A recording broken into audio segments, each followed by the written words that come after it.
David Boyle and I'm quitting alcohol. So I'm doing this thing, it's called The Artist's Way. I've talked about it a couple of times before. It's a course in discovering and recovering your creative self by Julia Cameron. And the reason I'm doing this course, it's not even a course, it's a book. It's a bunch of tasks you have to do each week for 12 weeks.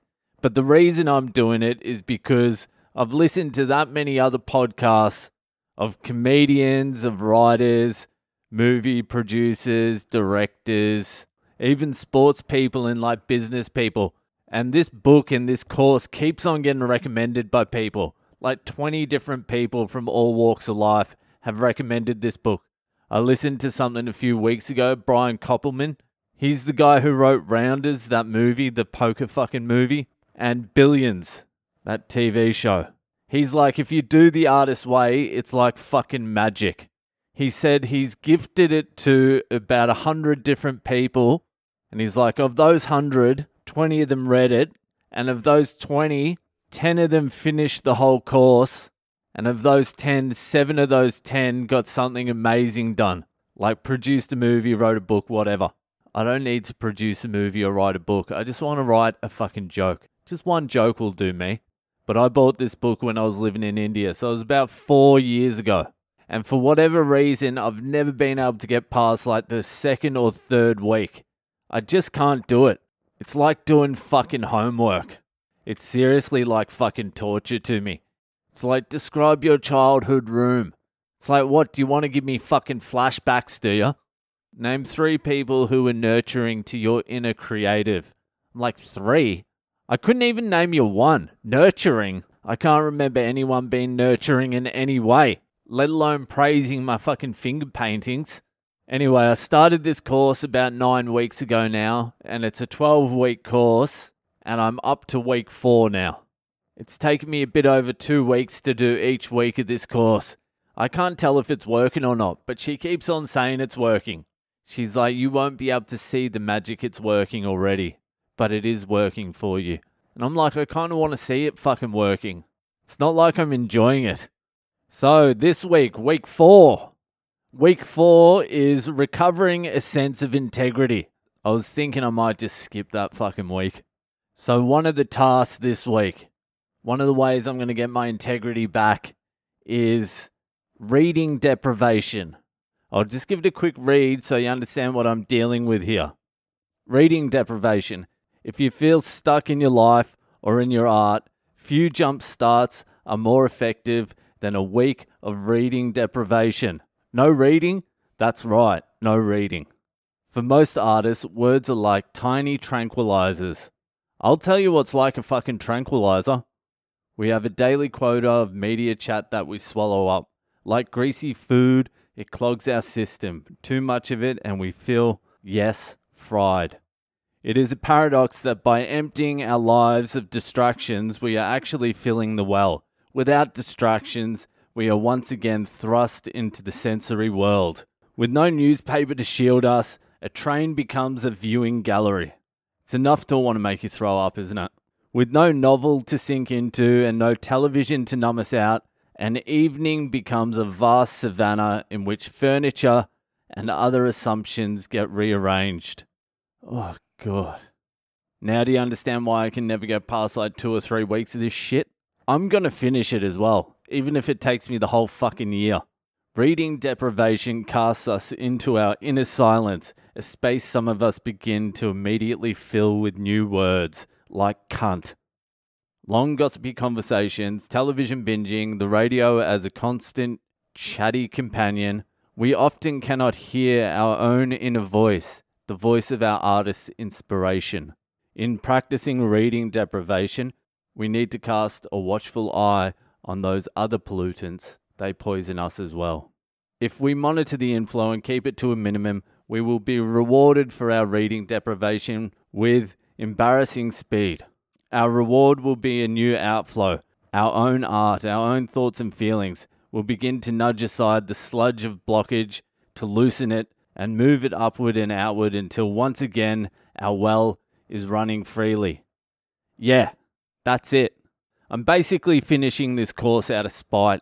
I want to prove that you can follow that book step by step. You can do all the tasks and still be a loser. So this week I'm off reading, I'm off TV, I'm off my phone. Well, with the phone, I'm going to make a couple of exceptions. The first one is I will still be checking my Instagram every 45 seconds of the day to see if I have one new follower. No, I won't do it every 45 seconds. That will defeat the purpose. I'll check it twice a day. I'm not going to check it as soon as I wake up like I normally do. I'll check it after I've finished my morning routine. So I'll check it at about 2 p.m. And I'll check it again just after I send the podcast out. So don't stop sending messages to me. Hit me up. I'll be very susceptible to being dragged into a long conversation as well. Also, send me in some fucked up Friday stories. I need some this week. Hit me up. Boyle Comedy, Instagram, Facebook, and Twitter. Anyway, I'll check it twice a day. And then the other reason to use the computer will just be uploading the podcast. That's it. I'm going to keep it to bare minimum. No TV, no reading, no internet, no information. I wonder what these new words I'm going to learn are. I wonder if my well of creativity is just going to be overflowing. I tell you what will be overflowing if I can't use the internet. You know, that was a hack joke, sorry.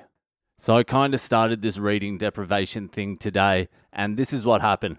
It's kind of disgusting, but I started calling friends and family, like on the phone, like voice calling, just to check on people, see how they are. I called 5 different people today, just driving along with my hands free, having a chat to people. But I think I made a tactical error because I used up a lot of my phone calls in the first 3 hours of this reading deprivation. I'm not going to have a lot more phone calls left for the rest of the week. It's going to be very interesting to see what I fill that time with. Because usually before I start this podcast, I sit on my phone and mindlessly scroll from anywhere between 45 minutes and 2.5 hours.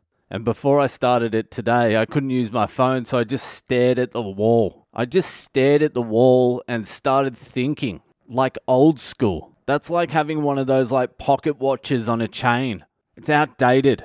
So I just stared at the wall thinking. So after 45 minutes of just staring at the wall and thinking, I was like, fuck, maybe I'll just start the podcast. And so here we are. Here we are at the start of the week of no entertainment. I am actually looking forward to it because I'm definitely 100% addicted to my phone. I do absolutely nothing on it either.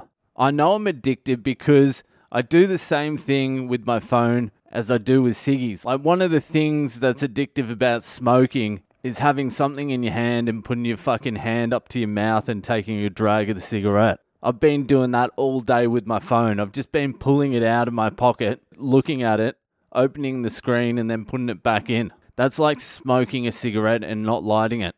I think everyone's addicted to their phones. I dare you. I fucking dare you to go to a cafe, order a coffee, order a meal, put your phone on the table, and don't fucking touch it. Just look around at that cafe. Look at the savannah of possibilities. Immediately, you'll just be in your head. I wonder what Nathan's up to. How are the riots going? Is it finished? Has Trump tweeted today? I better call Dad. We should organize this weekend. You're going to pick that motherfucking phone up, I bet ya. Don't do it. Just leave it there. Look around. Soak it in. That's the world you're looking at. That's life. And you wonder why we're trying to escape it? Where's my fucking phone? Alright, that's it from me tonight. You're probably going to get some longer podcasts this week because I have nothing else to do. After this, my 2 options are meditate or rub one out to a memory of something. And I can tell you right now, there's not a lot of good memories in there. Alright, that's it from me tonight. If you're enjoying the podcast, subscribe to it, tell your friends about it, rate, review it, and I'll see you the fuck later.